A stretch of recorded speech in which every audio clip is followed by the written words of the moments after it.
The rain hammered against the floor-to-ceiling windows of the Morrison Technologies headquarters as Catherine Morrison stood 42 floors above downtown Atlanta, watching the city blur through sheets of water.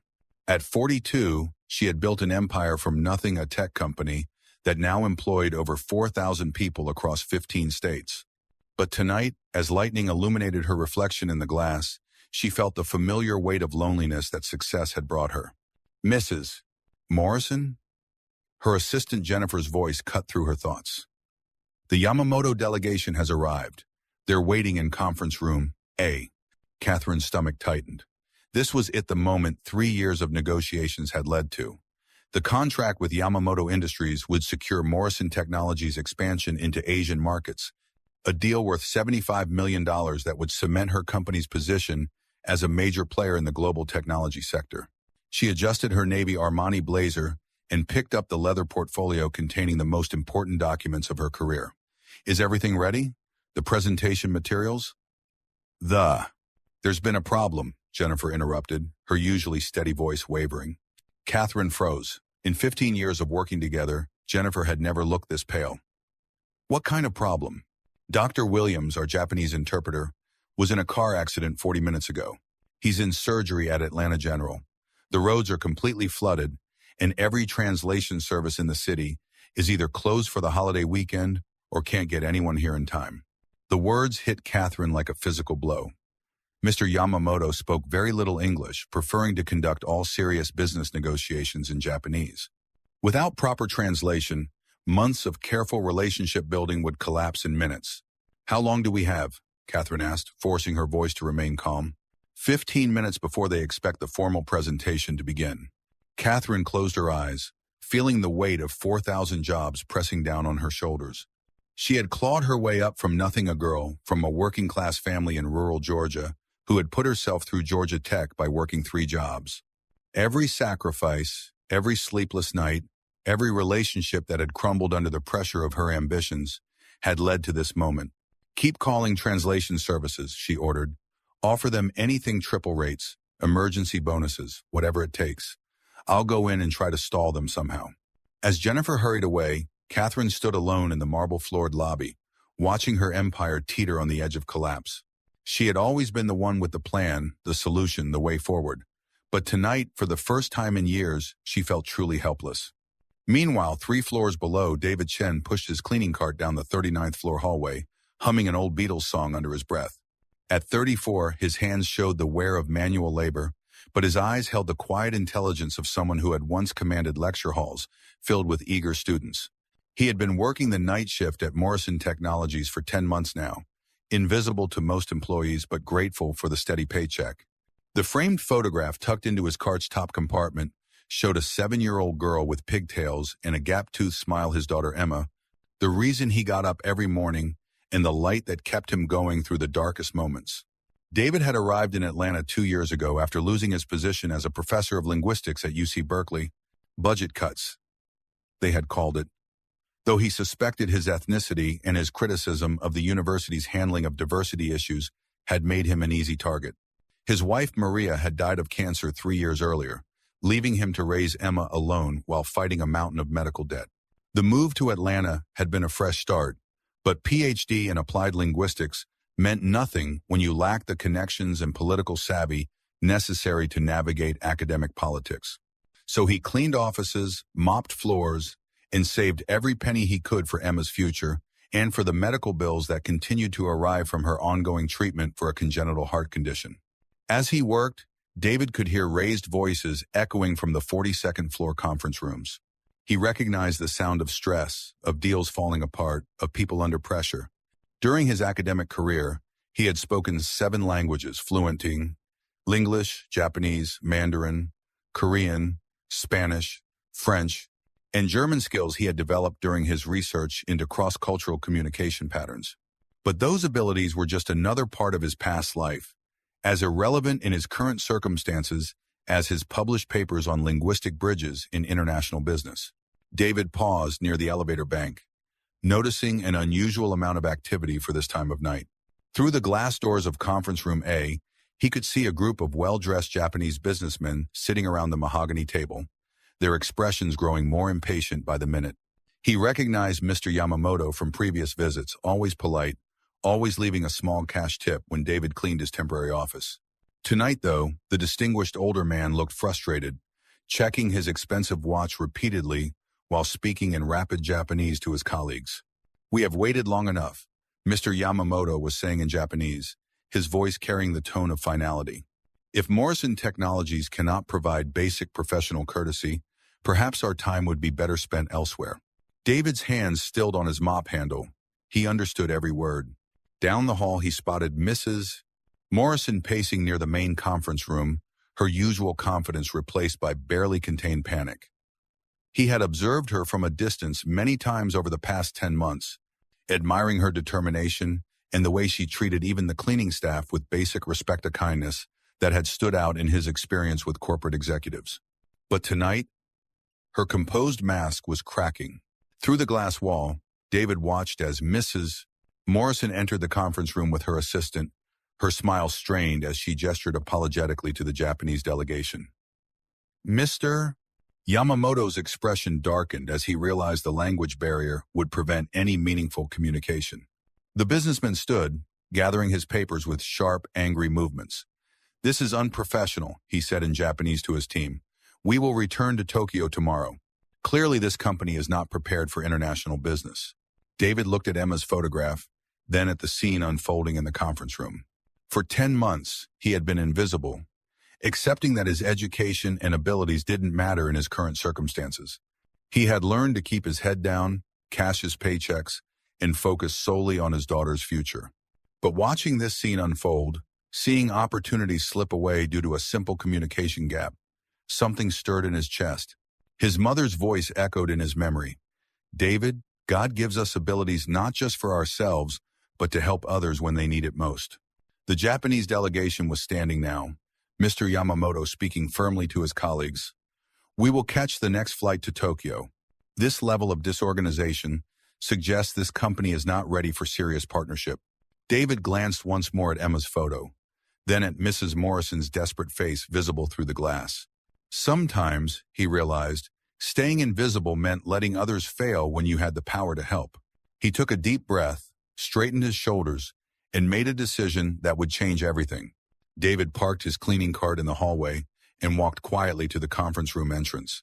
Through the glass, he could see Catherine Morrison standing at the head of the table, her hands trembling slightly as she watched the Yamamoto delegation preparing to leave. "Excuse me, Mrs. Morrison," David said softly from the doorway. Catherine turned, her eyes widening with surprise at the interruption. Around the conference table, the Japanese businessmen paused their packing, curious about this unexpected development.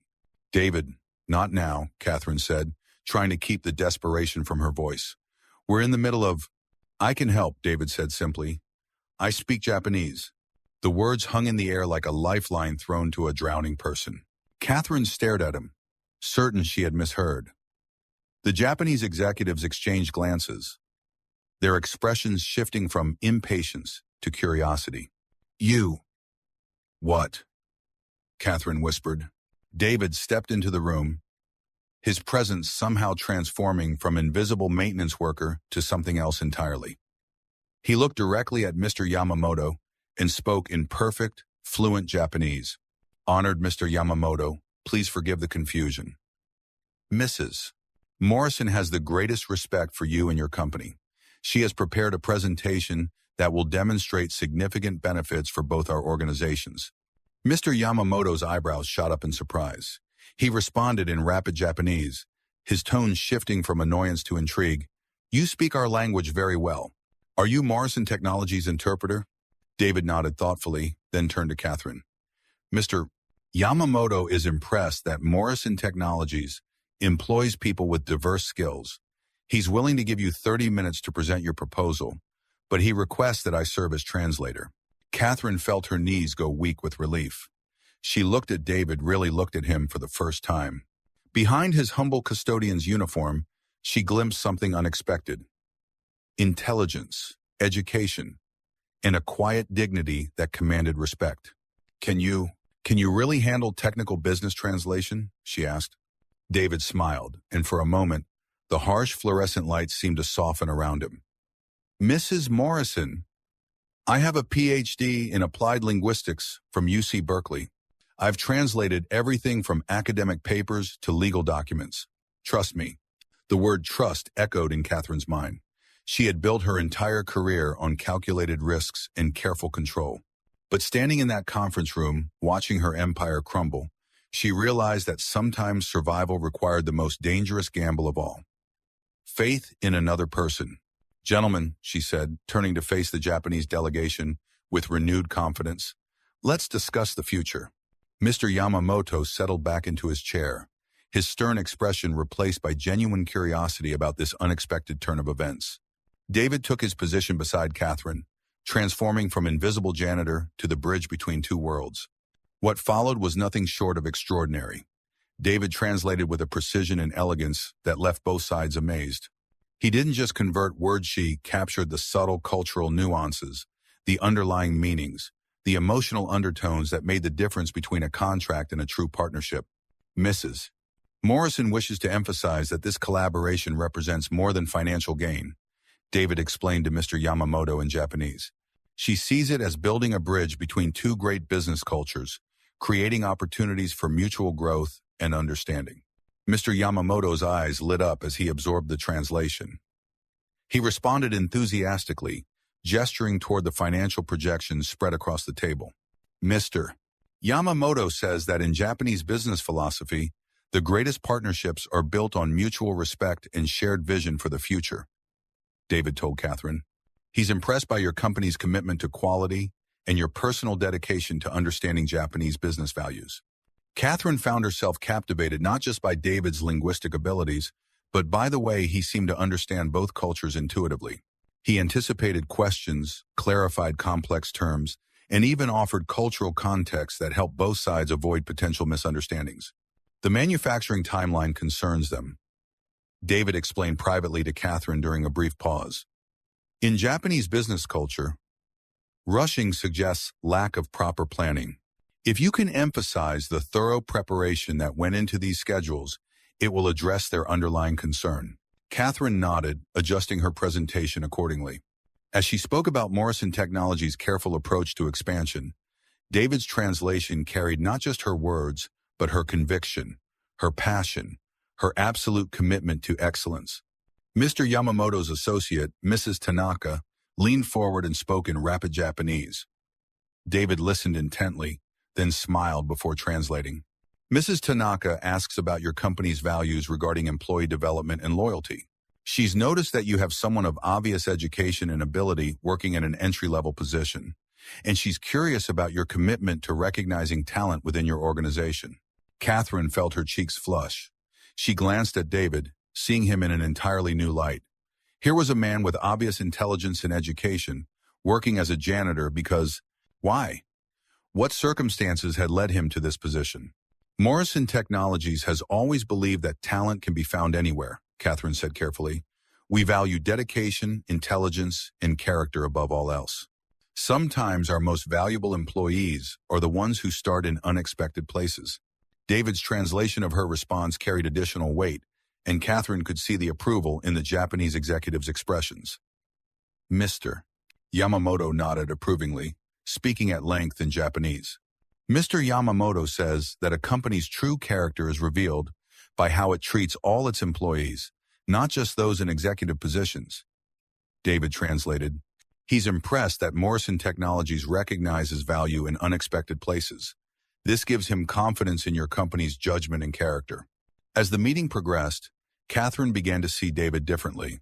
This wasn't just about his language skill. She possessed an emotional intelligence, a cultural sensitivity, and a natural diplomatic ability that had transformed a potential disaster into something approaching magic. Mrs. Morrison, Mr. Yamamoto said in careful English as the formal negotiations concluded, your translator is a very special person.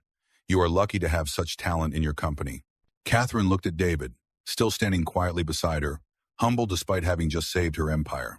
For the first time in years, she felt something beyond professional satisfaction. She felt genuine gratitude and curiosity about another human being. The contracts were signed as the Atlanta skyline sparkled through the cleared windows, the storm having passed during their 3-hour negotiation. Yamamoto Industries would invest $75 million in Morrison Technologies' Asian expansion, with David Chen designated as the primary cultural liaison for all future communications. As the Japanese delegation prepared to leave, Mr. Yamamoto approached David directly. "Chen-san," he said in Japanese, "you have brought great honor to yourself and your company tonight. I hope we will work together closely in the months ahead." David bowed respectfully, responding in Japanese, "The honor is mine, Yamamoto-san. I look forward to building a lasting partnership between our companies." After the delegation departed, Catherine stood alone with David in the conference room, both of them processing what had just occurred. The silence stretched between them, heavy with unspoken questions and newfound respect. "David," Catherine said finally, "I need to understand what just happened here. Who are you really?" David's composure wavered slightly. For 10 months he had been invisible, just another face in the crowd of service workers who kept the corporate world running. Now, suddenly, he was visible, perhaps more visible than he was comfortable being. "I'm just someone who happened to be in the right place at the right time," he said quietly. "No," Catherine said firmly. "That wasn't luck. That was expertise, education, and cultural understanding that saved my company. I need to know, what are you doing working as a janitor when you clearly have abilities that could benefit any organization?" David looked down at his hands, weathered from months of manual labor. "Sometimes life doesn't give you the choices you want, Mrs. Morrison. Sometimes you do what you have to do to survive and take care of the people you love." Catherine felt something shift in her chest, a recognition of shared struggle and sacrifice. "Tell me about your daughter," she said gently. David's entire demeanor softened. "Emma. She's 7, in 2nd grade at Riverside Elementary. Bright as a star, wants to be a doctor when she grows up." He pulled out his phone, showing Catherine a recent photo of a beautiful little girl with bright eyes and a radiant smile. "And her mother?" "Gone," David said simply. "Cancer. 3 years ago. It's been just Emma and me since then." Catherine studied this man who had transformed her crisis into triumph while carrying his own heavy burdens. "David, you saved my company tonight. That deal with Yamamoto Industries is worth $75 million. Why didn't you tell me about your background, your education?" David looked up, meeting her eyes directly. "Mrs. Morrison, in your world, I'm invisible. A janitor with an accent and a complicated history. I learned it's easier to keep my head down, do my job, and focus on giving Emma a better future than I had." "What you used to be," Catherine leaned forward. "What were you before you came here?" "Professor of Applied Linguistics at UC Berkeley," David said, his voice carrying a trace of the pride he had once known. "I specialized in cross-cultural communication and international business language. Published research on linguistic bridges between different business cultures." Catherine felt something crack open in her chest. Here was a man with remarkable abilities, working night shifts, cleaning floors, all to provide for his daughter. Meanwhile, she had been surrounded by highly paid consultants and advisors who couldn't solve a simple translation crisis. "David," she said carefully, "what if I told you that could change?" He looked up, hope flickering in his dark eyes before caution took over. "Mrs. Morrison, I appreciate the thought, but—" "No," she interrupted. "What if I told you that Morrison Technologies is about to expand internationally, and we need someone who understands not just languages but cultures? Someone who can build bridges between different business worlds?" David stared at her, hardly daring to breathe. "I'm offering you a position as Director of International Communications," Catherine continued. "Full benefits, competitive salary, and most importantly," she paused, seeing tears gathering in David's eyes. "A chance to use all those abilities you've been hiding." David sat in stunned silence, processing words he had never dared to dream he would hear. Director of International Communications. It sounded like something from another lifetime, from the world he had lost when his wife died and his career crumbled. "Mrs. Morrison, I don't know what to say," he whispered. "Say yes," Catherine replied, surprised by the emotion in her own voice. "David, tonight you didn't just translate words, you translated dreams, aspirations, cultural values. You turned a potential disaster into the foundation of something beautiful. That's not just skill, that's a gift. David thought of Emma, probably asleep in their small apartment, her homework spread across their kitchen table. He thought of the nights he had worked double shifts to pay for her medical bills, the dreams he had set aside to ensure her future. Now suddenly his own dreams were being handed back to him. The salary? He began hesitantly. $95,000 to start, with performance bonuses tied to successful international partnerships. Health insurance for both you and Emma, education fund for her college, and Catherine paused, watching his reaction. A signing bonus to help you get settled in your new role. David's hands trembled. In 10 months of janitorial work, he had saved barely $4,000 toward Emma's medical expenses. This opportunity would transform not just his life, but Emma's entire future. There's one condition, Catherine continued. Yamamoto Industries specifically requested that you handle all future communications with their company. They were so impressed with your cultural sensitivity that they want you personally involved in the partnership development. They asked for me specifically? David's voice broke slightly. David, you made them feel understood. In international business, that's worth more than gold. Catherine stood and walked to the window, looking out at the Atlanta skyline. You know, I built this company by recognizing talent wherever I found it, but somehow I almost missed the most talented person in my own building. David rose from his chair, squaring his shoulders with new purpose. Mrs. Morrison, if you're serious about this offer, I promise you won't regret it. I'll work harder than anyone to justify your faith in me. I know you will, Catherine said, turning back to face him. But David, I need you to understand something. This isn't charity. You earned this opportunity the moment you stepped into that conference room and saved my company. You have abilities that can't be taught: cultural intuition, linguistic precision, and something even rarer, the courage to step forward when others need help. As David left the Morrison Technologies building that night, he walked with a different stride, no longer the invisible janitor, but not yet comfortable in his new identity. In the elevator, he called Emma's babysitter to let her know he would be late, then sat in his car in the parking garage, staring at his phone. Emma would be asleep by now, but tomorrow he would have news that would change both their lives forever.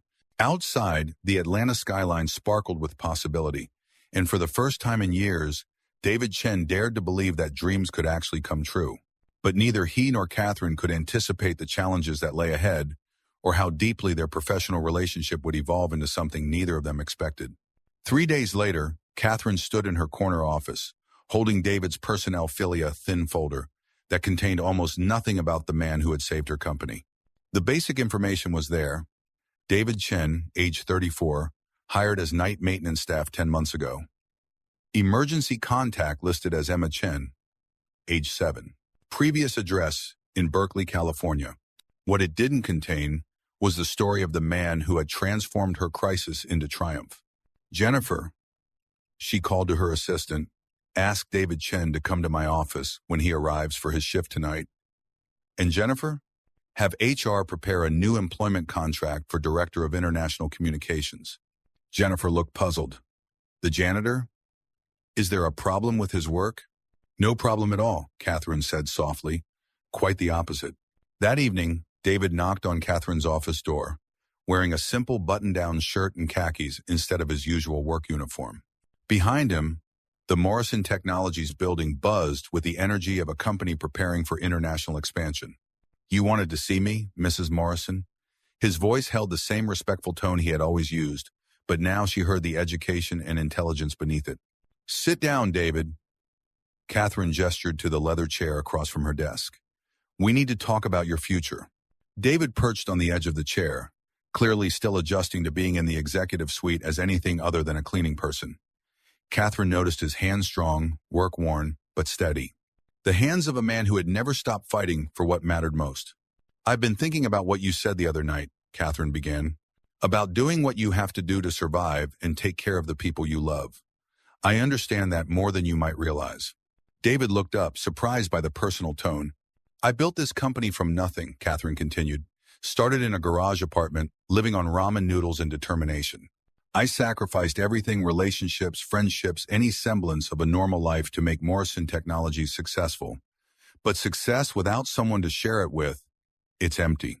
She stood and walked to her window, looking out at the city lights. I've been alone for so long, I forgot what it felt like to have someone genuinely care about something I cared about. The other night, watching you save my company, I realized I had been missing something essential. Mrs. Morrison, Catherine, she said, turning back to him. I think we're beyond formalities now, don't you? David nodded slowly. Catherine, I want you to know that what I did wasn't about getting ahead or positioning myself for advancement.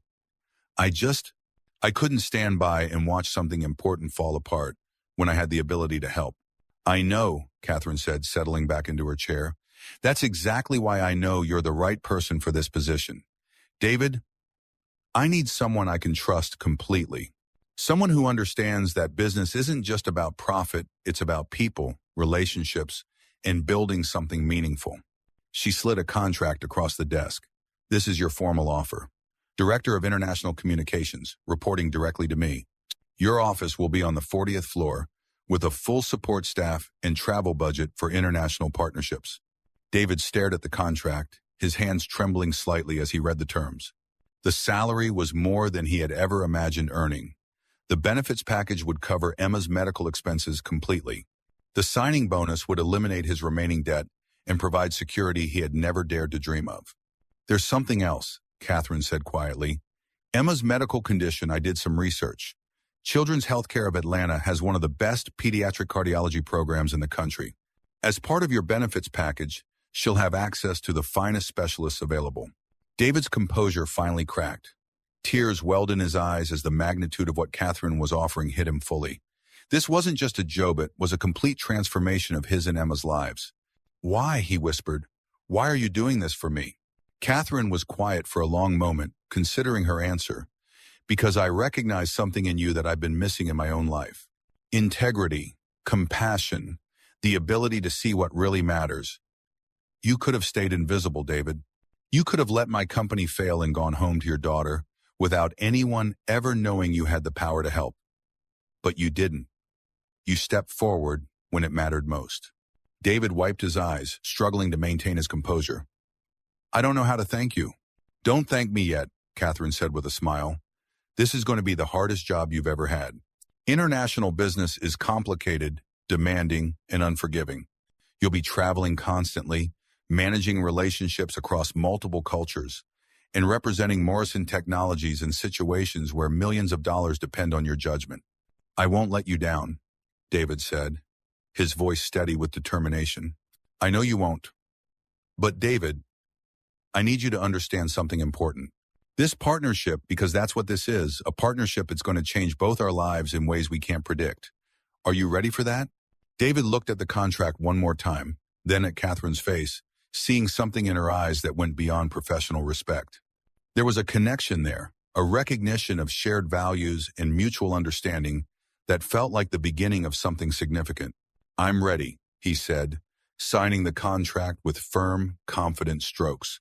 As David left Catherine's office that night, he felt like he was walking into an entirely new life.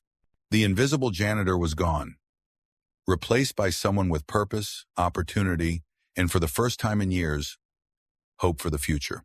But the most significant change was yet to come, a transformation that would test both his and Catherine's abilities to balance professional success with personal feelings that neither of them had anticipated. 2 weeks into his new role, David sat in his spacious office on the 40th floor, still marveling at the view of Atlanta spread out below him. The mahogany desk, the leather chairs, the respect in colleagues' voices when they addressed him as Director Cheney all felt surreal. But the adjustment hadn't been without challenges. Some executives questioned Catherine's decision to promote the janitor, whispering doubts about his qualifications despite his obvious success with Yamamoto Industries. David felt their skeptical stares during board meetings, heard the subtle condescension in their voices when they thought he wasn't listening. Papa, your office is bigger than our whole apartment, Emma exclaimed during her first visit, spinning in his leather chair with pure joy. At 7, she adapted to their improved circumstances with the resilience of childhood. They had moved to a better neighborhood. She attended a private school with excellent special education resources for her heart condition, and David could afford the medical care that had once seemed impossible. But David worried about the changes, the pressure of his new responsibilities, the long hours, the travel that took him away from Emma. Success, he was learning, came with its own complications. Catherine had been nothing but supportive, personally introducing him to key clients and defending his expertise when others questioned it. But David sensed something deeper in her attention, a loneliness that mirrored his own, a shared understanding of sacrifice and ambition. The intercom buzzed, interrupting his thoughts. "Mr. Chen, Mrs. Morrison would like to see you in her office." David found Catherine pacing behind her desk, tension radiating from her normally composed demeanor. Financial reports were scattered across her workspace, and her usually perfect appearance showed signs of stress. "David, we have a problem," she said without preamble. David's stomach dropped. In the 2 weeks since his promotion, everything had been going smoothly. Yamamoto Industries was thrilled with their partnership, and preliminary negotiations with 2 other Asian companies were progressing well. "What's happened?" he asked, settling into the familiar chair across from her desk. "Harrison Industries," Catherine said, her voice tight with frustration. "They're mounting a hostile takeover attempt. They've been buying up shares quietly for months, and they just announced their intention to acquire Morrison Technologies." David felt the blood drain from his face. Harrison Industries was one of the largest tech conglomerates in the country, known for acquiring smaller companies and stripping them for parts. If they succeeded in taking over Morrison Technologies, thousands of jobs would be lost, including his own. "How much time do we have?" he asked. 4 weeks. That's when the shareholders vote. Harrison is offering 30% above market value. It's going to be very tempting for our investors. Catherine collapsed into her chair, looking more vulnerable than David had ever seen her. "I built this company from nothing, David. It's not just a business, it's a family. These people trust me to protect their livelihoods, their futures." David studied her face, seeing the weight of responsibility she carried. "What can we do?" "Fight," Catherine said, her voice gaining strength. "We need to prove to our shareholders that Morrison Technologies is worth more as an independent company than as part of Harrison's empire. We need to show them that our international expansion, our partnerships, our future growth potential outweigh Harrison's immediate cash offer." "The Yamamoto partnership is just the beginning," David said, his mind racing. "I have contacts in Korea, Germany, Brazil. If we can accelerate our international expansion, show concrete evidence of future growth—" "Exactly," Catherine interrupted. "But David, this means accelerating everything. You'd be traveling constantly, negotiating multiple deals simultaneously. It's going to be intense." David thought of Emma, of the promise he had made to himself to be more present in her life. But he also thought of Catherine, of the 4,000 employees who depended on Morrison Technologies for their livelihoods, of the opportunity to build something meaningful. "What do you need me to do?" he asked. Catherine's expression softened with gratitude. "I need you to work miracles, David. I need you to build partnerships that will make Harrison's offer look like pocket change." "Consider it done," David said, standing with renewed determination. "When do we start?" "Now," Catherine said. "I've already booked you a flight to Seoul. Kim Electronics has agreed to meet with you tomorrow about a potential partnership. If you can close that deal, it could be worth $50 million over 5 years." As David prepared to leave, Catherine called his name. "David, thank you for everything. I know this isn't what you signed up for when you took this job." "Actually," David said, pausing at the door, "this is exactly what I signed up for. The chance to build something important with someone I trust completely." Their eyes met across the office, and for a moment, professional boundaries seemed to dissolve into something deeper, more personal. Both of them felt it, the connection that had been building since that night in the conference room, the partnership that was becoming something more than either had anticipated. But there was no time to explore those feelings. Harrison Industries was circling like vultures, and the battle for Morrison Technologies' survival was just beginning. As David packed for Seoul that night, Emma helped him fold his shirts, chattering about her day at school. "Papa, are you going to be traveling a lot now?"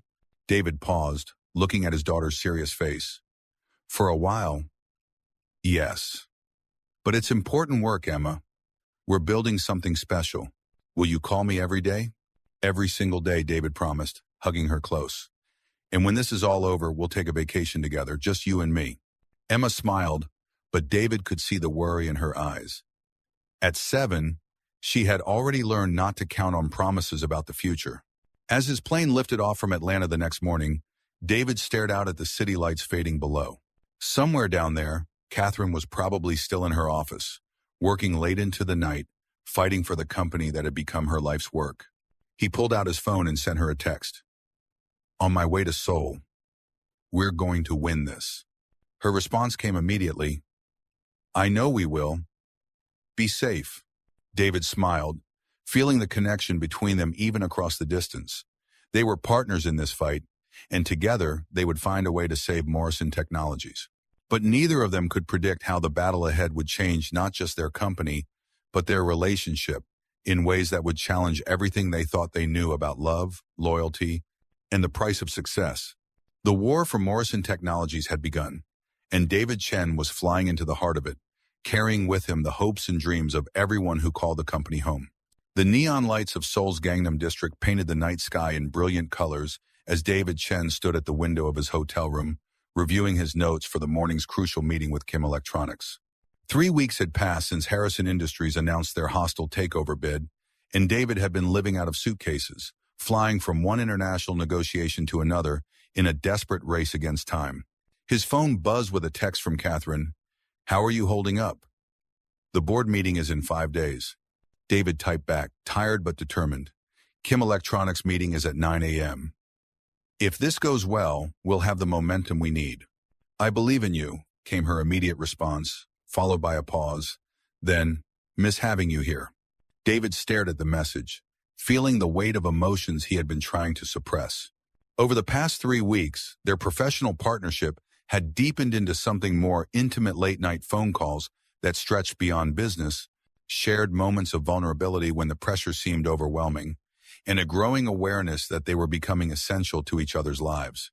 But there was no time for personal feelings. Tomorrow's meeting with Kim Electronics could determine the fate of Morrison Technologies.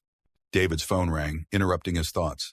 Emma's face appeared on the screen, her gap-toothed smile providing a moment of pure joy in his stressful world. "Papa, how's Korea? Did you eat any of that spicy food you told me about?" David smiled, settling into the hotel room chair. "I did, Mija. It's called kimchi, and it's very spicy. How was school today?" "Good," Mrs. Patterson said. "I'm the best reader in my class. And guess what? Miss Catherine came to see me today." David's heart stopped. "She did?" "Yes. She picked me up from school and took me to get ice cream. She said you're working very hard to help lots of people keep their jobs. She's really nice, Papa. I like her." David's throat tightened with emotion. Catherine had driven across town to spend time with his daughter, making sure Emma didn't feel abandoned while he traveled the world fighting for their company's survival. "Did you have fun with Miss Catherine?" "So much fun. She told me about all the countries you're visiting, and she showed me pictures on her phone. Papa, she has really pretty eyes when she smiles. Do you think she likes us?" The innocent question hit David like a physical blow. "I think she cares about us very much, Emma." "Good. I hope she comes to see me again soon. I want to show her my science project about the heart." After ending the call, David sat in the darkness of his hotel room, overwhelmed by the complexity of his feelings. Catherine's gesture, taking time from her impossibly busy schedule to comfort his daughter, revealed a depth of caring that went far beyond professional courtesy. He was falling in love with her, and from her recent messages and actions, he suspected she might be feeling the same way. But the timing couldn't be worse. With Harrison Industries circling and the company's future hanging in the balance, any personal relationship would be a dangerous distraction. David forced himself to focus on the Kim Electronics presentation, reviewing cultural protocols and rehearsing his opening remarks in Korean. Tomorrow's meeting would determine whether Morrison Technologies survived as an independent company or became another casualty of corporate greed. The next morning, David arrived at Kim Electronics headquarters in downtown Seoul, his confidence bolstered by weeks of intensive preparation. The building was a gleaming tower of glass and steel, representing the kind of technological innovation that Morrison Technologies hoped to partner with. Mr. Kim Jae-sung, the company's CEO, was a distinguished man in his 50s who had built his electronics empire from a small family business. His reputation for shrewd negotiation was legendary, but David had learned that he valued personal relationships and cultural respect above pure financial considerations. Mr.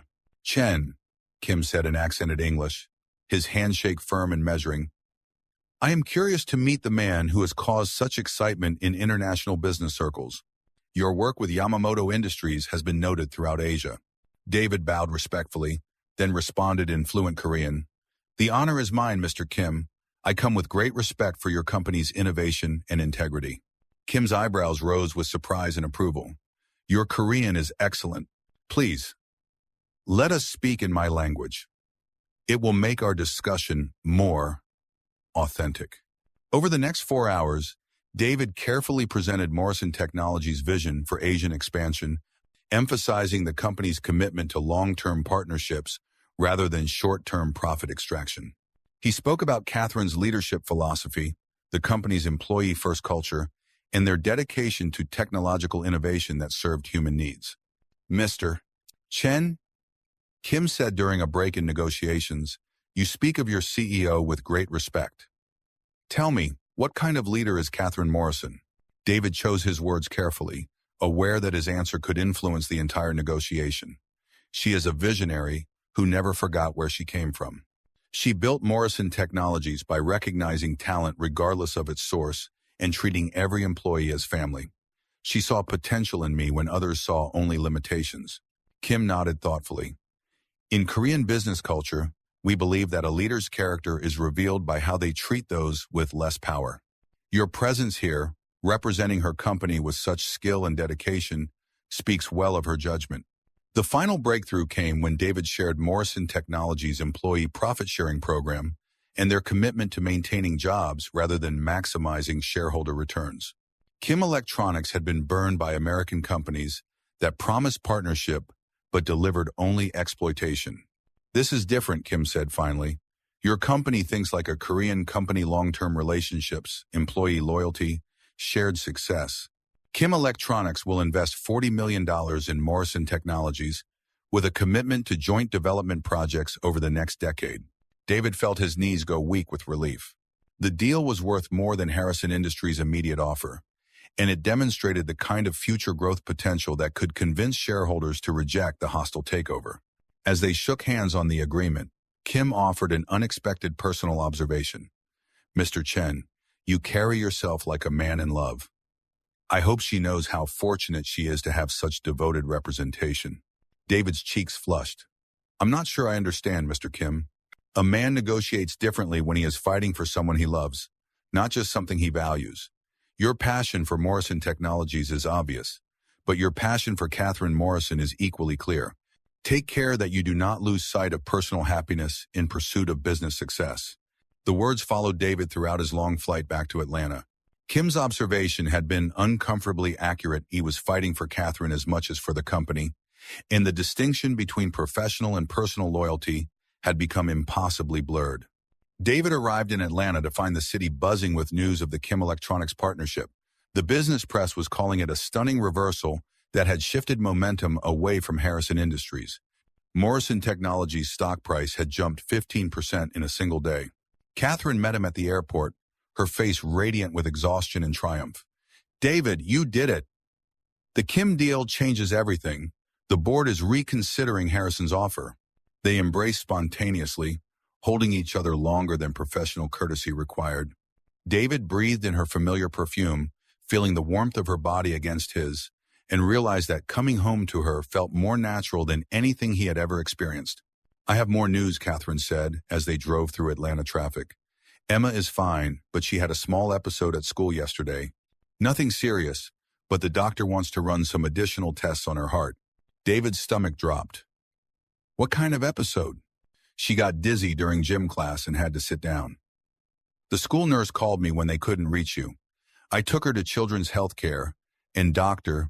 Martinez says it's probably just a minor irregularity, but he wants to be cautious. David felt overwhelmed by gratitude and guilt.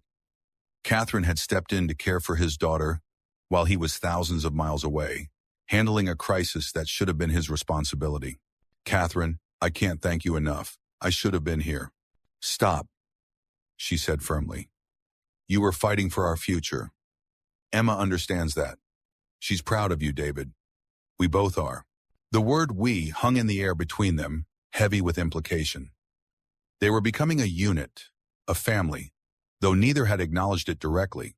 At the hospital, David found Emma in the pediatric cardiology unit, looking small in the hospital bed but smiling when she saw him. "Papa," Miss Catherine said, "you made friends with people in Korea." "I did, Miha, and I brought you something special." David pulled out a small Korean doll dressed in traditional hanbok clothing. "This is called a jeogori. Korean children play with dolls like this."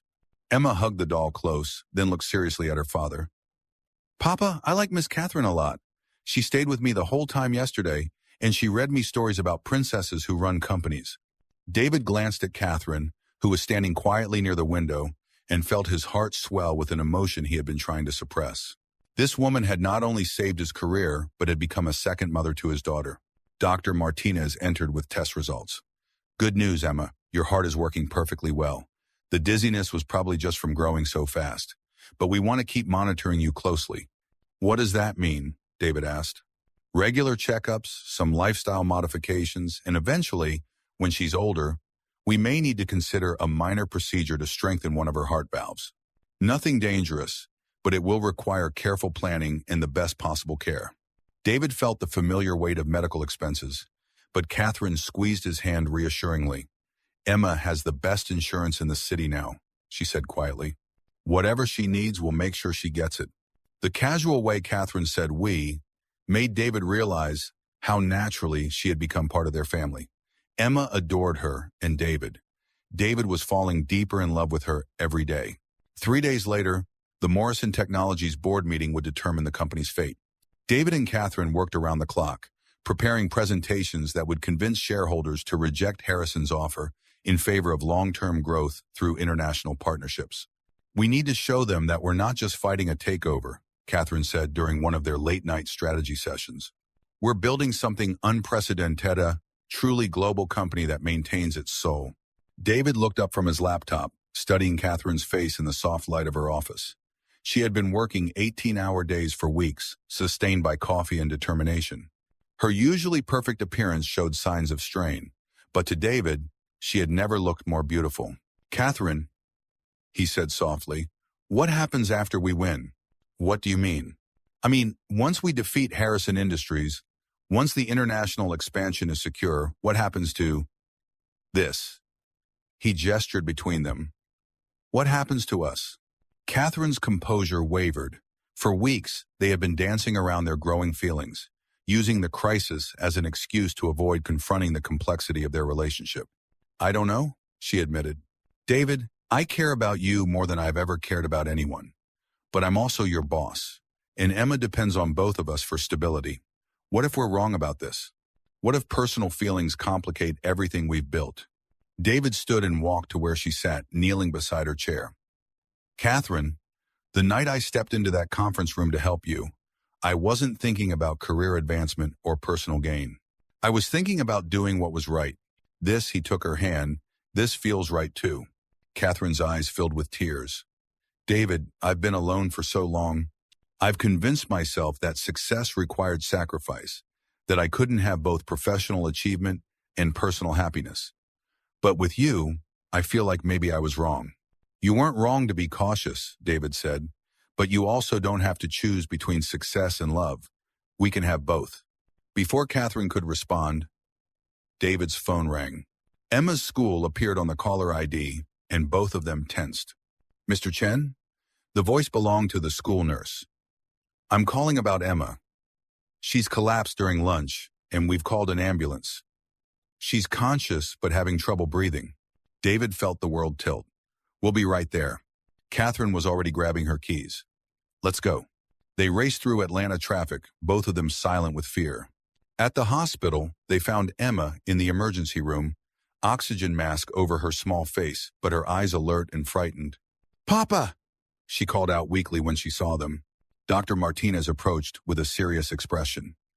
"Emma's heart is under stress. We need to move up the timeline for her procedure. I recommend surgery within the next 2 weeks." "Surgery?" David felt his knees go weak. "It's a relatively routine procedure, but it requires a specialized surgical team and extensive post-operative care. The cost will be significant, but with Emma's insurance coverage, it should be manageable. David held Emma's hand, overwhelmed by the complexity of his situation. His daughter needed surgery, his company was fighting for survival, and he was falling in love with a woman whose world was far removed from his own struggles. "Papa," Emma whispered, "is Miss Catherine going to stay with us?" David looked at Catherine, who was wiping tears from her eyes. "She's going to stay as long as she wants to, Mija."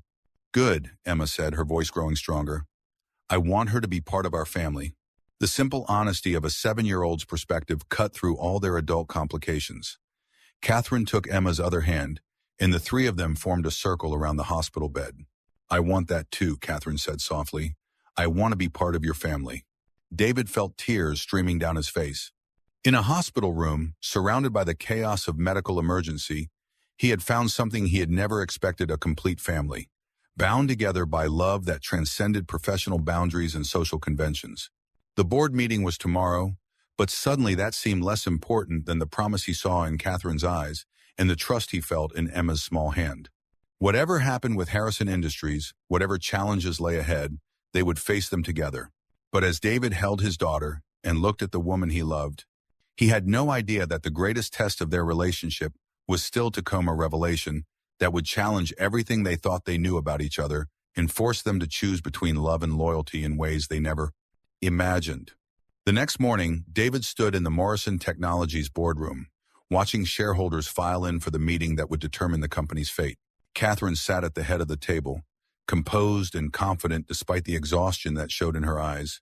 Emma was stable at the hospital, her surgery scheduled for the following week, and both David and Catherine had spent the night at her bedside. "Ladies and gentlemen," Catherine began, her voice carrying the authority of someone who had built an empire from nothing, "today we decide not just the fate of Morrison Technologies, but the future of everyone who calls this company home." The presentation was flawless. David detailed the international partnerships he had secured, the revenue projections for the next 5 years, and the strategic advantages of remaining independent. The Kim Electronics deal alone demonstrated growth potential that far exceeded Harrison Industries' immediate offer. But the real turning point came when Catherine spoke about company culture and employee loyalty. "Harrison Industries sees Morrison Technologies as assets to be acquired and optimized," she said. "But we are not assets, we are people. We are families. We are a community that has built something meaningful together." She gestured to David. 6 months ago, David Chen was working as a janitor in this building. Today, he is our Director of International Communications, having secured over $100 million in partnership agreements. This is what Morrison Technologies represents: the recognition that talent exists everywhere, and that our strength comes from seeing potential where others see only limitations. The vote was closer than anyone expected. But when the final tally was announced, Morrison Technologies shareholders had rejected Harrison's offer by a margin of 52 to 48%. The company would remain independent, guided by the international expansion strategy that David and Catherine had developed together. As the boardroom emptied, David and Catherine stood alone, processing their victory. They had saved the company, but the cost had been enormous weeks of stress, constant travel, and the postponement of any personal relationship while they fought for their professional survival. "We did it," Catherine said, collapsing into her chair with exhaustion. "We did," David agreed. "But Catherine, we need to talk about what comes next." Before she could respond, Catherine's assistant Jennifer appeared in the doorway. "Mrs. Morrison, there's someone here to see you." "He says it's urgent." A tall, distinguished man in his 60s entered the boardroom, his expensive suit and confident bearing marking him as someone accustomed to power and influence. David immediately disliked him, sensing an arrogance that reminded him of the academic administrators who had destroyed his career at Berkeley. "Catherine," the man said, his voice carrying a slight Southern accent, "congratulations on your victory, though I suspect it may be short-lived." Catherine's face went pale. "What are you doing here, Richard?" "Richard?" David looked between them, confused by the tension in the room. "David," Catherine said quietly, "this is Richard Blackwood. He's—" "I'm her father," Richard interrupted, his cold eyes studying David with obvious disdain. "And you, I assume, are the janitor who's been causing all this trouble." David felt the blood drain from his face. Catherine had never mentioned her father, and the surname difference had never prompted him to ask about her family. But seeing them together, the resemblance was obvious, the same strong jaw, the same intelligent eyes, though Richards held none of Catherine's warmth. David is our Director of International Communications, Catherine said firmly, and he's the reason Morrison Technologies is still independent. Richard laughed, but there was no humor in it. Catherine, you always were naive about people's motivations. This man has played you perfectly, the humble janitor with hidden talents, the devoted single father, the cultural bridge builder. It's quite a performance. That's enough, Catherine said, standing with barely controlled anger. David's contributions to this company are beyond question. Are they? Richard pulled out a thick folder. I've done some research on your Mr. Chen. Did you know that he was fired from UC Berkeley for inappropriate conduct with a student? That his wife left him before she died because of his drinking problem? That he's been lying about his credentials and his past? David felt the world spinning around him. That's not true, isn't it? Richard's voice was cold with satisfaction. Maria Chen filed for divorce 3 months before her death, citing emotional abuse and alcoholism. The student complaint at Berkeley was sealed, but I have connections. And those glowing references from his previous academic work? All falsified. Catherine turned to David, her face a mask of confusion and hurt. David, tell me this isn't true. David's throat closed with panic. The truth was complicated, messy, and easily misunderstood. Maria had filed for divorce during a particularly dark period of his life, when her medical expenses had driven him to desperation and depression. The student complaint had been vindictive and baseless, but it had been enough to destroy his career. He had never lied about his credentials, but he had omitted the painful details of his professional downfall. Catherine, I can explain. Can you? Richard's voice was triumphant. Or will you continue the deception that has already cost my daughter her professional reputation? Do you think the business community won't notice that Morrison Technologies' international expansion is built on the expertise of a disgraced academic and confirmed liar? Catherine sank back into her chair, overwhelmed by the complexity of her emotions. She had trusted David completely, built her company's future on his abilities, and allowed him into her personal life. If even part of what her father was saying was true, then everything she believed about David was a lie. I think you should leave, she said quietly, not looking at David. Catherine, please. Leave, she repeated, her voice breaking. I need time to process this. David stood frozen, watching the woman he loved retreat behind the professional mask she had worn for years. The connection they had built, the trust they had developed, the future they had begun to imagine, all of it, was crumbling because of Richard's calculated attack. This isn't over, David said, his voice steady despite his breaking heart.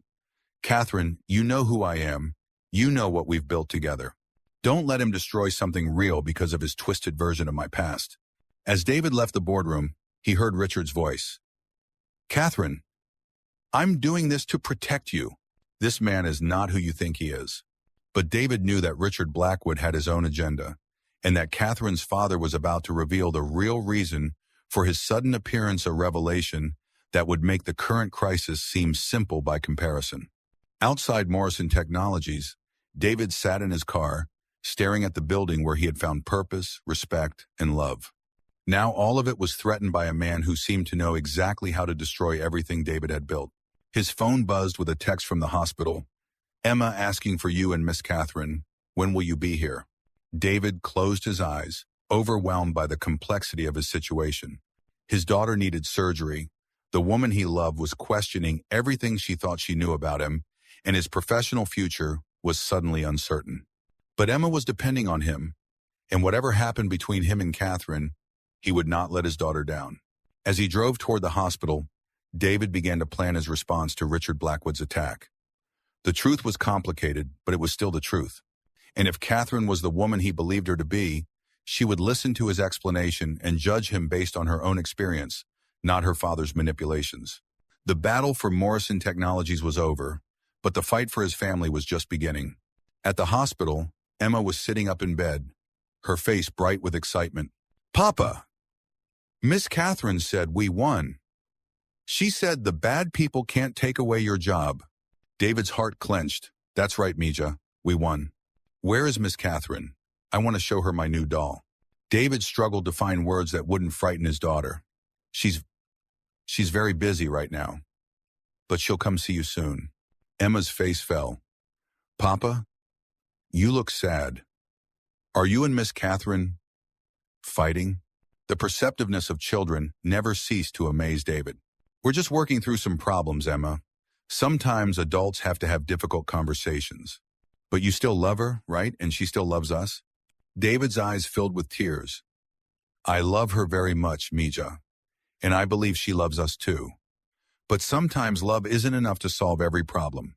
Mama used to say that love is like a bridge, Emma said seriously. Even when there are storms, the bridge is still there. You just have to wait for the weather to clear.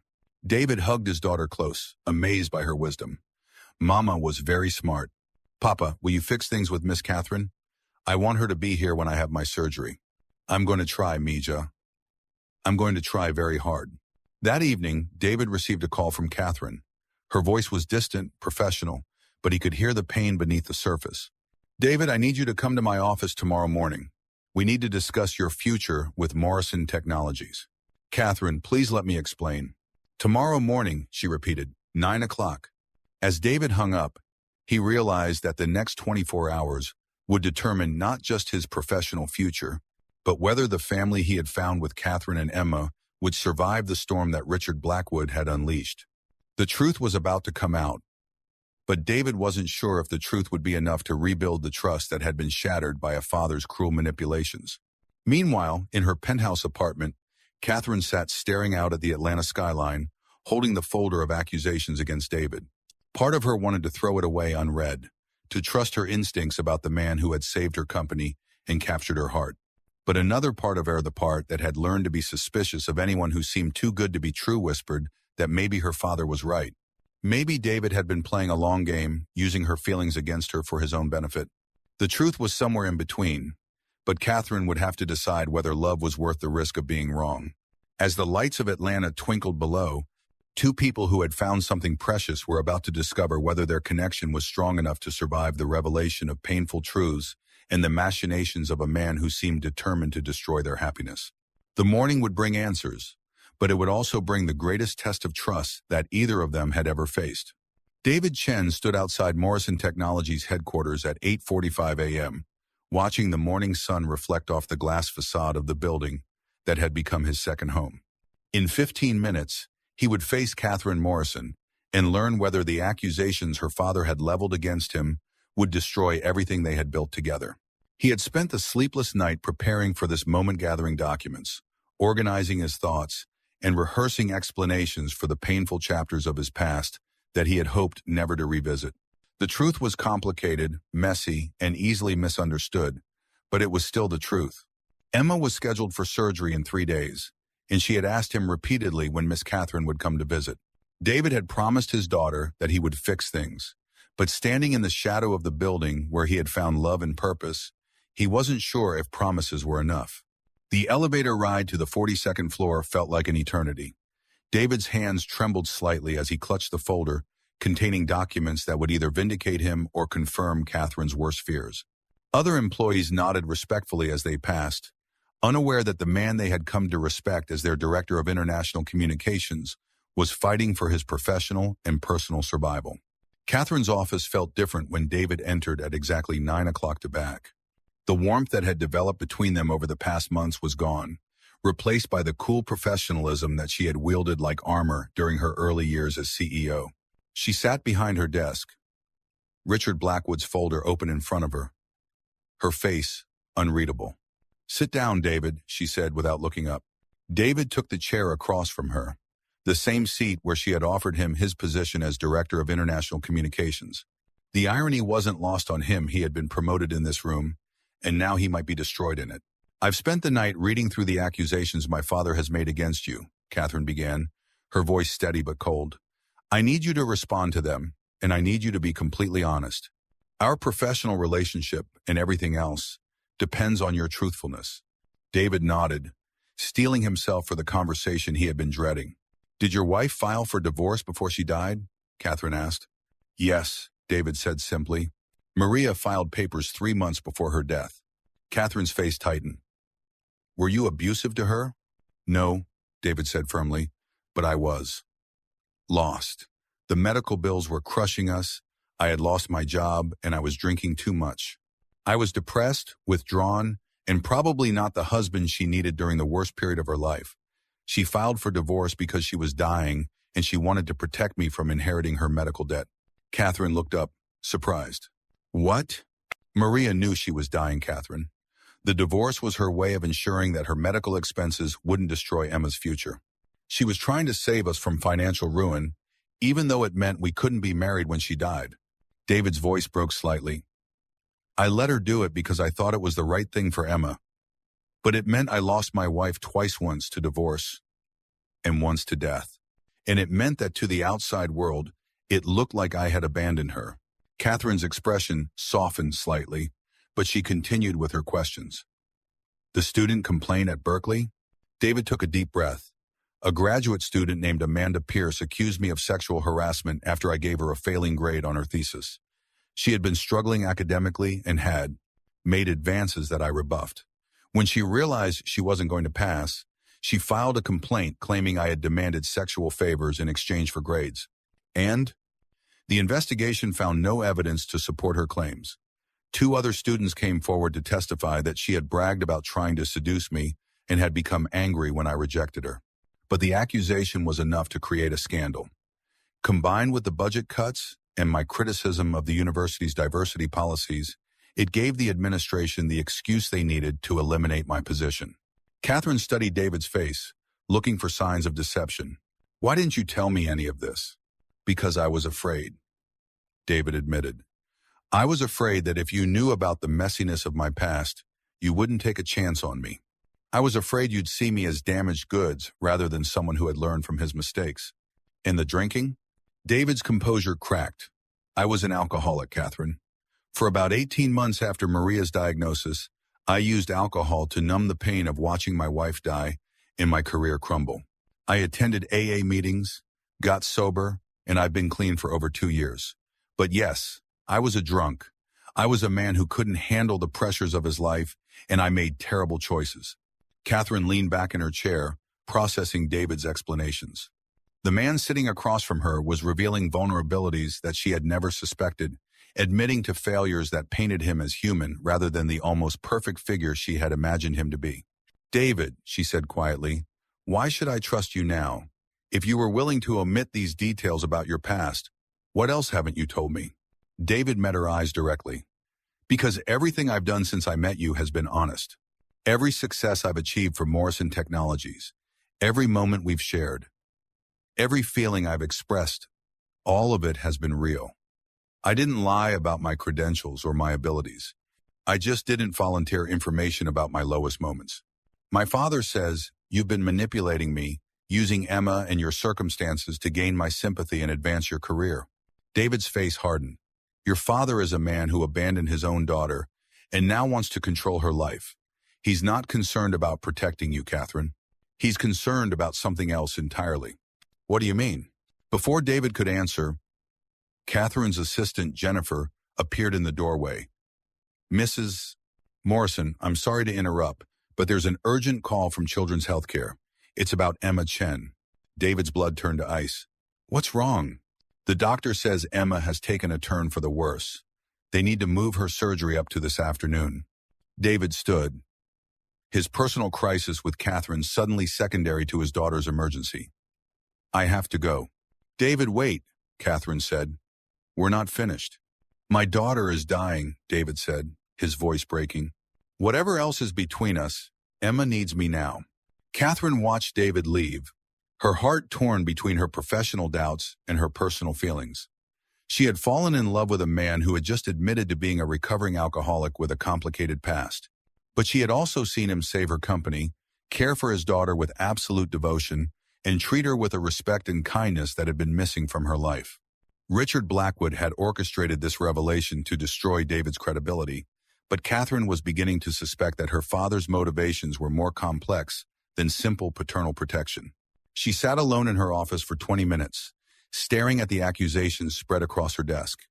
Part of her wanted to dismiss them entirely, to trust her instincts about David's character. But another part, the part that had learned to be suspicious of anyone who seemed too good to be true, whispered that maybe her father was right. Her phone buzzed with a text from David. Emma's surgery moved to 2 p.m. She's asking for you. I know you have reasons not to trust me, but please don't punish her for my failures.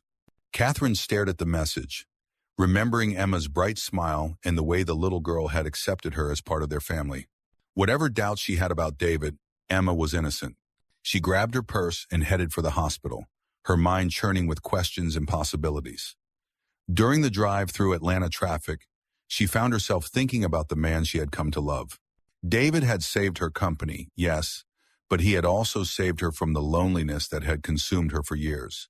He had shown her that success meant nothing without someone to share it with. But if even part of what her father had told her was true, then everything she believed about David was built on a foundation of omissions and half-truths. At Children's Healthcare of Atlanta, David sat in the surgical waiting room, his hands shaking as he signed consent forms for Emma's emergency heart procedure.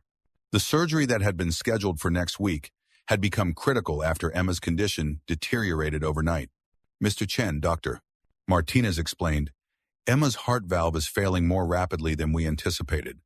The surgery is more complex now, but we have the best pediatric cardiac team in the Southeast. She's going to be fine." David nodded, trying to process the medical terminology through his fear. Emma had been his anchor, his reason for surviving the darkest periods of his life. The thought of losing her was unbearable. "The procedure will take approximately 4 hours," Dr. Martinez continued. "We'll be replacing the damaged valve with a mechanical one, which should give Emma a completely normal life expectancy. There are risks, of course. But the alternative is—" "I understand," David said, his voice barely a whisper. "Papa," Emma said weakly as they wheeled her toward the operating room, "is Miss Catherine coming?" "I don't know, Mija," David said, kissing her forehead. "But you're going to be brave, and when you wake up, everything will be better." "I love you, Papa." "I love you too, Emma, more than all the stars in the sky." As the surgical team took Emma away, David collapsed into a waiting room chair, overwhelmed by the complexity of his situation. His daughter was having emergency surgery, the woman he loved was questioning everything she thought she knew about him, and his professional future was uncertain. He was alone in the way he had been after Maria's death, facing a crisis that threatened to destroy everything he held dear. The waiting room was filled with other families dealing with their own medical crises, but David felt isolated in his fear and uncertainty. He pulled out his phone and scrolled through pictures of Emma, her first day of school, her 7th birthday party, the moment she had met Catherine for the first time. Each image reminded him of how much he had to lose. Then he heard familiar footsteps in the hallway. Catherine Morrison appeared in the waiting room doorway, her face pale but determined. She had changed from her business suit into jeans and a sweater, and she carried a small teddy bear. "How is she?" Catherine asked, sitting beside David. "Surgery will take 4 hours," David said, his voice hoarse with emotion. "The doctors say she'll be fine, but you're terrified," Catherine finished. "I understand." They sat in silence for several minutes, the weight of their unfinished conversation hanging between them. Catherine studied David's profile, seeing the exhaustion and fear that he was trying to hide.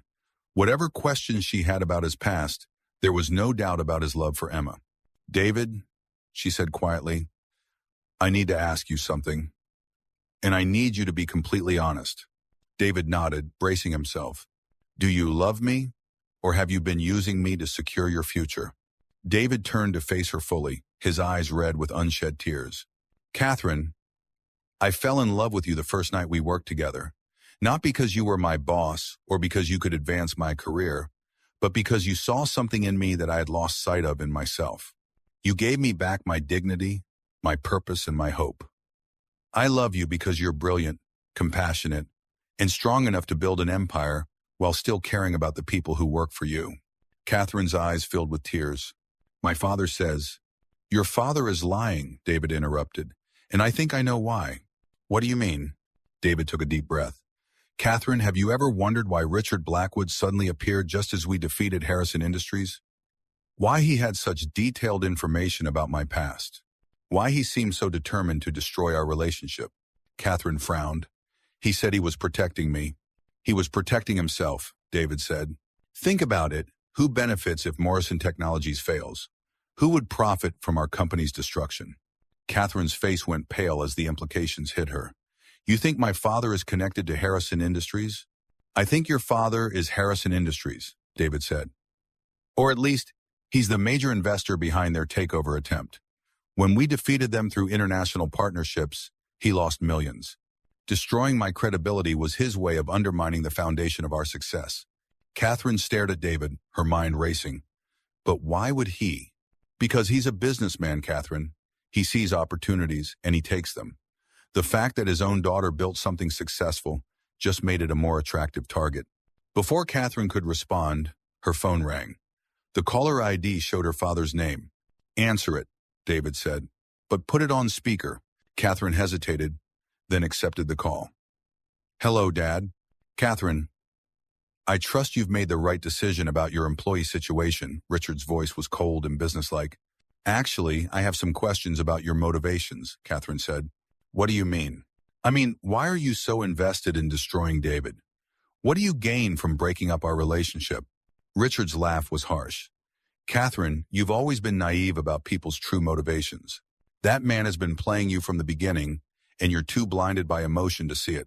Or maybe you're the one who's been playing me, Catherine said, her voice growing stronger.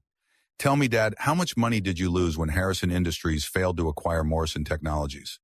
The silence on the other end of the line was telling. I don't know what you're talking about, Richard said finally. Don't you? Catherine stood, beginning to pace. David thinks you were the primary investor behind Harrison's takeover attempt. That would explain why you have such detailed information about his past, why you appeared at exactly the right moment to sow doubt, and why you're so determined to destroy our relationship. You're being ridiculous. Am I? Because it all makes sense now. You saw Morrison Technologies as a target, invested millions in Harrison Industries' takeover attempt, and when that failed, you decided to try a more personal approach. Destroy my relationship with David, undermine my confidence, and maybe I'd make some poor business decisions that would devalue the company. David watched Catherine with growing admiration. She was putting the pieces together, seeing through her father's manipulation with the same sharp intelligence that had built her company. Catherine, Richard's voice was now cold with anger. You're making a serious mistake. That man is not who you think he is. You're right, Catherine said. He's not perfect. He's made mistakes, struggled with addiction, and had his career destroyed by circumstances beyond his control. But he's also honest, courageous, and loving. He's the man who saved my company and showed me what it means to have a real partner. If you choose him over family, I am choosing family, Catherine interrupted. I'm choosing the family I built with David and Emma over the father who abandoned me 20 years ago and only reappeared when he saw an opportunity to profit from my success. She ended the call and turned to David, who was staring at her with a mixture of love and amazement. Catherine, he said softly, you just burned a bridge with your father for me. No, she said, sitting back down beside him. I burned a bridge with a man who's been trying to manipulate me. My real family is right here in this hospital waiting room. Before David could respond, Dr. Martinez appeared in the doorway. Mr. Chen, Mrs. Morrison, Emma's surgery was successful. She's in recovery now, and she's asking for both of you.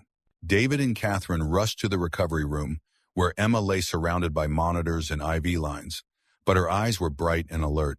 Papa, Miss Catherine, you're both here. We're both here, sweetheart, Catherine said, kissing Emma's forehead. How are you feeling?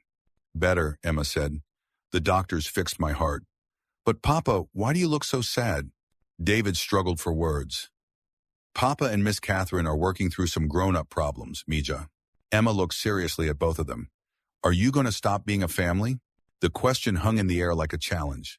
Catherine felt the weight of her decision. She could walk away, protect herself from the complexity of loving a man with a complicated past, or she could trust her instincts and fight for the family she had found.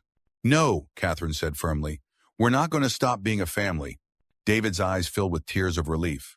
Catherine, we'll figure out the rest later, she said. Right now, Emma needs us both. As they stood together in the recovery room, David realized that their greatest test wasn't the hostile takeover or the accusations about his past. It was learning to trust each other completely, to build a relationship on honesty rather than perfection. But their moment of peace was about to be shattered by a revelation that would expose the true extent of Richard Blackwood's manipulation and force them to fight for their future in ways they had never imagined. Over the next 2 days, while Emma recovered from her surgery, David and Catherine took turns staying at the hospital. During the quiet hours, they talked more honestly than they ever had before. David shared the full story of his marriage to Maria, his descent into alcoholism, and his struggle to rebuild his life after losing everything. "I was a different person then," David said during one of their late-night conversations. "The drinking, the depression, the inability to handle pressure, that was a man who had given up on himself. Meeting you, getting this opportunity, it gave me back my purpose." Catherine listened without judgment, seeing the pain in his eyes, but also the strength that had carried him through his darkest moments. "I understand why you didn't tell me everything," she said. "I probably would have made the same choice. But David, if we're going to build a future together, we need complete honesty. No more omissions, no more protecting each other from difficult truths." "Agreed," David said. "But Catherine, there's something else we need to discuss. Your father isn't going to give up. If he's really behind Harrison Industries' takeover attempt, he's lost millions because of our success. He's going to try again." Catherine nodded grimly. "I've been thinking about that. We need to be prepared for whatever he does next." Their preparation proved prescient. On the morning Catherine returned to Morrison Technologies, she found her father waiting in her office. Richard Blackwood sat behind her desk, a stack of legal documents spread before him, his expression coldly triumphant. "Catherine," he said without preamble, "I think it's time we had an honest conversation about your future." "Get out from behind my desk," Catherine said, her voice icy with controlled anger. Richard smiled, but there was no warmth in it. "I'm afraid I can't do that. You see, I own 47% of Morrison Technologies. I've been quietly buying shares through shell companies for the past 6 months." Catherine felt the blood drain from her face. "That's impossible." "Is it?" Richard pulled out a folder of stock certificates. "I've been very patient, Catherine. I watched you build this company, waiting for the right moment to become involved. The Harrison Industries takeover was my first attempt to gain control. When your janitor boyfriend managed to defeat that strategy, I decided on a more direct approach. You can't own 47% without disclosure requirements. I can when the purchases are made through 12 different offshore companies, none of which individually own more than 5%. It's perfectly legal, and it makes me the largest single shareholder in your company." Catherine sank into the chair across from her own desk, overwhelmed by the scope of her father's betrayal. "Why? Why would you do this to me?" "Because you're my daughter, and I refuse to watch you waste your potential on sentiment and emotion. Morrison Technologies has the foundation to become a truly dominant force in the technology sector, but it needs proper leadership. Leadership that isn't distracted by romantic relationships with employees. You're trying to force me out of my own company." "I'm trying to force you to grow up," Richard said coldly. "Fire David Chen, end this ridiculous personal relationship, and focus on building the empire you're capable of creating. Do that, and I'll remain a silent partner. Refuse, and I'll call for a board meeting to remove you as CEO." Catherine's hands shook with rage. "You bastard! You calculated, manipulative bastard. I'm a businessman, Catherine. I see opportunities, and I take them. You've built something remarkable here, but you're about to destroy it with your emotions. David Chen is a liability, a man with a questionable past who has far too much influence over your decision-making. David saved this company. David got lucky. But luck runs out, and when it does, you'll be left with a man who's already proven he can't be trusted with the truth. Fire him, Catherine. Choose your company over your heart." Catherine stood, her decision crystallizing. "No." "No?" I said no. "I won't fire David. I won't end our relationship. And I won't let you destroy what we've built together. You may own 47% of Morrison Technologies, but I own 53%. You can't force me out without a majority vote." Richard's smile widened. "Actually, I can. You see, I've been in communication with several board members who share my concerns about your judgment. Harold Winters, Patricia Goldman, and Michael Torres have all agreed that new leadership might be necessary." Catherine's heart sank. Those 3 board members, combined with Richard's stock holdings, would have enough power to remove her as CEO. "The board meeting is scheduled for tomorrow morning," Richard continued. "You have until then to reconsider your position, fire David Chen, and you can remain as CEO under my guidance." Keep him, and you'll be voted out by noon. As Richard left her office, Catherine realized that the battle for Morrison Technologies was far from over. Her father had played a longer game than she had imagined, and now she faced a choice that would determine not just her professional future, but the fate of everyone she cared about. She called David immediately. "Catherine?" His voice was worried. "Is everything okay?" "We need to talk," she said. "My father has made his move, and it's worse than we thought." That evening, in David's apartment while Emma slept in her room, Catherine explained the full scope of Richard's manipulation. David listened in stunned silence as she detailed the stock purchases, the board member conspiracies, and the ultimatum that would force her to choose between her company and their relationship. "He's been planning this for months," Catherine said, pacing David's small living room. "Every move, every strategy, all designed to give him control over Morrison Technologies.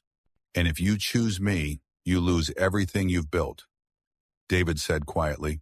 "If I choose you, I lose the company but keep my soul," Catherine corrected.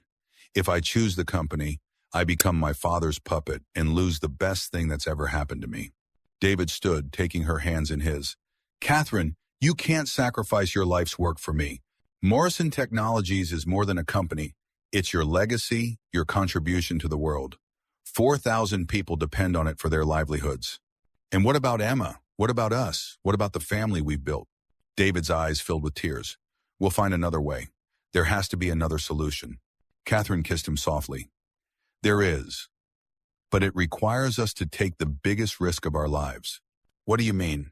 Catherine smiled, and for the first time in days, David saw the fierce determination that had built Morrison Technologies from nothing.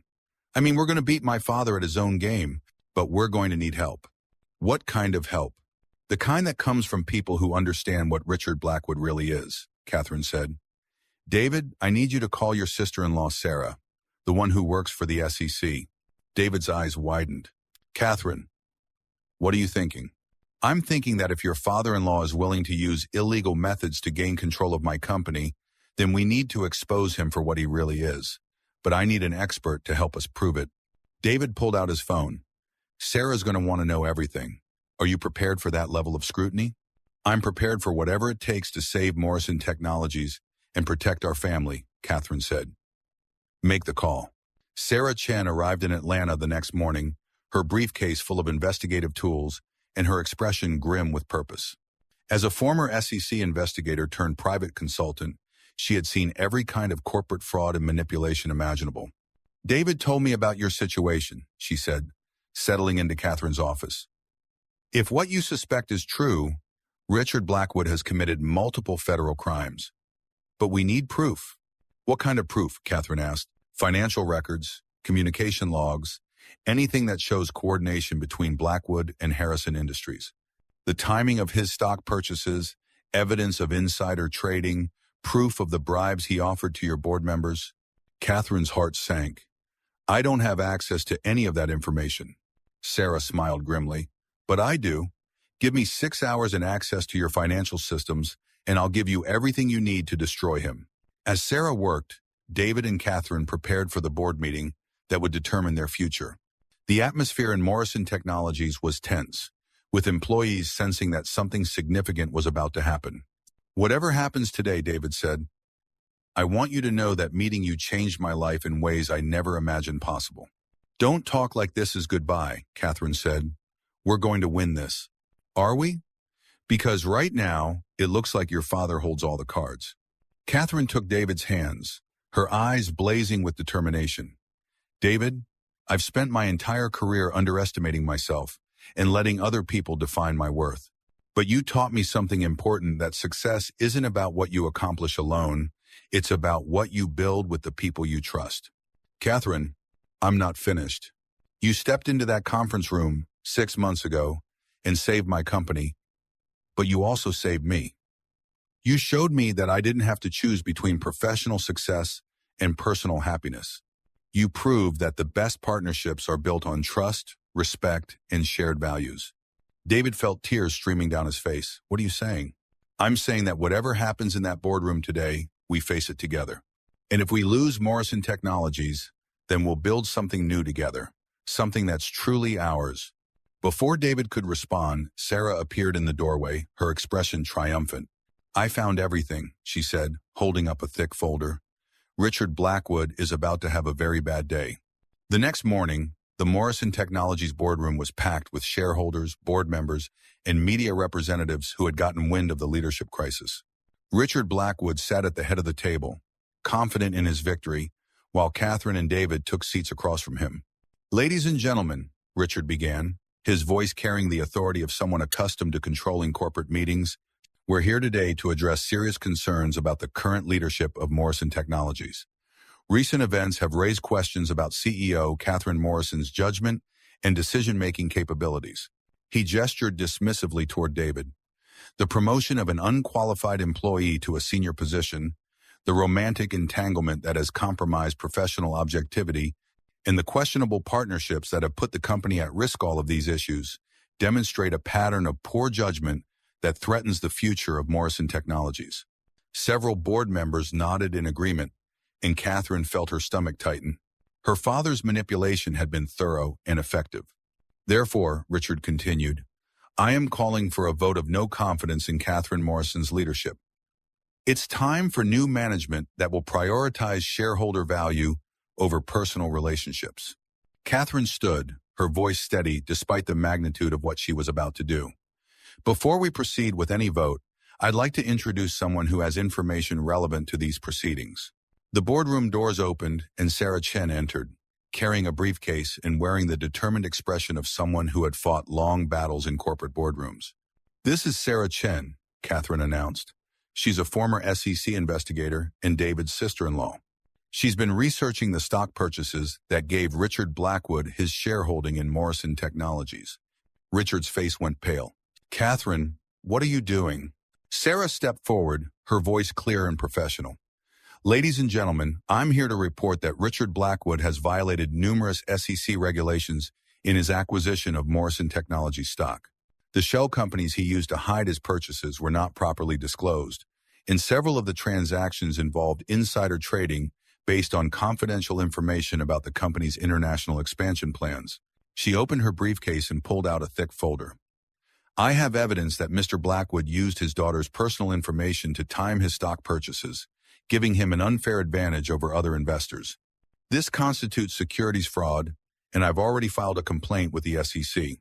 The boardroom erupted in shocked murmurs. Richard stood, his composure cracking for the first time. "This is ridiculous. I've done nothing illegal." "Haven't you?" Sarah continued, her voice growing stronger. "You also conspired with Harrison Industries to manipulate Morrison Technologies' stock price during the takeover attempt. You provided them with insider information about the company's financial position and strategic plans. That's securities fraud, Mr. Blackwood." Sarah pulled out a series of documents. "These are phone records showing extensive communication between you and Harrison Industries executives during the takeover attempt. These are financial records showing that you were the primary investor in Harrison's acquisition fund. And these are emails between you and Harrison's legal team discussing strategies to devalue Morrison Technologies' stock price to make the takeover more attractive." Catherine felt a surge of triumph as she watched her father's carefully constructed plan crumble. The board members who had been prepared to support him were now looking at him with suspicion and alarm. "Furthermore," Sarah said, "the board members who agreed to support Mr. Blackwood's attempt to remove Catherine Morrison as CEO were offered significant financial incentives. Harold Winters, Patricia Goldman, and Michael Torres all received consulting contracts with Blackwood Industries in exchange for their votes." The three board members in question went pale, realizing that their corruption had been exposed. David stood, his voice carrying the authority of someone who had found his true calling. "Ladies and gentlemen, Richard Blackwood didn't try to acquire Morrison Technologies to protect his daughter or improve the company. He tried to steal it because he saw an opportunity to profit from our success. When legal methods failed, he resorted to manipulation, fraud, and bribery." Catherine stepped forward, her voice filled with the passion that had built her company. "Morrison Technologies has always been about more than profit. It's about recognizing potential, building partnerships, and creating opportunities for everyone who works here. My father represents everything we stand against the idea that success is about taking rather than building, about controlling rather than empowering." Richard's face was red with rage. Catherine, you're making a terrible mistake. You're choosing sentiment over business sense. No, Dad, Catherine said, using the word for the first time in years. I'm choosing integrity over corruption. I'm choosing love over manipulation. I'm choosing the future over the past. Sarah presented additional evidence, including records of bribes paid to board members and documentation of Richard's attempts to manipulate Morrison Technologies' international partnerships. The scope of his corruption was staggering, involving millions of dollars in illegal transactions and conspiracy charges that would likely result in federal prison time. The board voted unanimously to reject Richard's attempt to remove Catherine as CEO. They also voted to immediately remove Harold Winters, Patricia Goldman, and Michael Torres from their positions and to cooperate fully with the SEC investigation. As the boardroom cleared, Catherine and David stood together, having survived the greatest test of their relationship in their company. Richard Blackwood was led away by federal agents, his empire of corruption finally exposed. How did you know about Sarah? David asked as they watched the media circus unfold outside. Catherine smiled. I didn't. But I knew you had family somewhere, and I figured if your sister-in-law was anything like you, she'd be someone worth knowing. I called her yesterday and explained the situation. She flew in from San Francisco this morning. David shook his head in amazement. You risked everything on a guess? I risked everything on trust, Catherine corrected. I trusted you, I trusted your family, and I trusted that love is stronger than greed. In the weeks that followed, Morrison Technologies flourished under the renewed leadership of Catherine and David. The international partnerships that David had cultivated continued to grow, and the company's reputation for integrity and innovation attracted new clients and investors. Emma recovered fully from her surgery, returning to school with a mechanical heart valve that would allow her to live a completely normal life. She delighted in telling her classmates about her robot heart and how her father and stepmother had saved their company from the bad man. Richard Blackwood was sentenced to 12 years in federal prison for securities fraud, conspiracy, and bribery. The 3 board members who had accepted his bribes received lesser sentences but were permanently barred from serving on corporate boards. 6 months after the board meeting that had nearly destroyed them, Catherine Morrison and David Chen were married in a ceremony held in the Morrison Technologies headquarters lobby. Emma, fully recovered from her surgery, served as the flower girl, while employees from every level of the company attended the reception. Mr. Yamamoto and Mr. Kim flew in from Asia to celebrate with the couple, who had shown them that American business could be built on relationships and trust rather than pure profit motivation. The wedding was covered by business media as a symbol of the new corporate culture that prioritized people over profits. During their wedding dance, Catherine whispered to David, "Do you ever regret that night when you stepped into the conference room?" David looked at Emma, who was dancing with Dr. Martinez and his wife, then at the employees who had become their extended family. "Never," he said. "That was the night I stopped being invisible and started being myself. And now I'm the luckiest man in the world. I have a daughter who thinks I'm a hero, a wife who sees the best in everyone, and a job that lets me build bridges between people and cultures." Catherine smiled, thinking of the journey that had brought them from crisis to love. "What do you think comes next?" David spun her around the dance floor, surrounded by the people who had become their family. "I think we build something beautiful together. Something that lasts." As the evening wound down, Emma ran up to her father and new stepmother. "Papa, Miss Catherine, I mean, Mama Catherine Ken, we have a baby brother or sister." David and Catherine exchanged glances, both thinking of the future they were building together. "We'll see, Mija," David said. "We'll see." The honeymoon took them to Japan, where they combined business with pleasure, visiting Yamamoto Industries and exploring the cultural sites that had inspired David's love of international communication. Emma joined them for the second week, her first trip outside the United States, and her wonder at experiencing a different culture reminded both David and Catherine of the importance of building bridges between people. Upon their return to Atlanta, they found that Morrison Technologies had been selected as one of the best companies to work for by several national publications. The company's commitment to recognizing talent regardless of background, its employee profit-sharing program, and its innovative approach to international partnerships had attracted attention from business schools and management consultants. David was invited to speak at conferences about cultural sensitivity in international business, while Catherine was recognized as one of the top female CEOs by Fortune magazine. But their greatest pride came from the culture they had built at Morrison Technologies, a company where a janitor could become a director, where talent was recognized regardless of its source, and where success was measured not just in profits, but in the positive impact on employees and communities. 1 year after their wedding, Catherine and David welcomed their first child together, a son they named Michael, after David's father who had died when David was young. Emma was thrilled to be a big sister, and she took her role seriously, helping with feedings and reading stories to her baby brother. The Morrison Chen family had become a symbol of the American dream, evolved not just the story of individual success, but of the power of recognizing potential in others and building something meaningful together. Their story was featured in business magazines, academic case studies, and inspirational books about corporate leadership. But for David and Catherine, the greatest success was the family they had built together. Emma thrived in her new school, her heart condition now just a small part of her medical history. Michael grew surrounded by love and the knowledge that he was part of something special. And David and Catherine continued to build Morrison Technologies into a company that proved business could be both profitable and humane. 5 years after David had first stepped into that conference room, Morrison Technologies had expanded to 32 countries, employed over 12,000 people, and was recognized as one of the most innovative and ethical companies in the technology sector. The international partnerships that had saved the company from Richard Blackwood's manipulation had grown into a global network of collaboration and mutual respect. David's role had evolved from Director of International Communications to Chief Strategy Officer, while Catherine continued as CEO, their partnership stronger than ever. They had proven that love and business success were not mutually exclusive, that trust and integrity could be the foundation of both personal and professional achievement.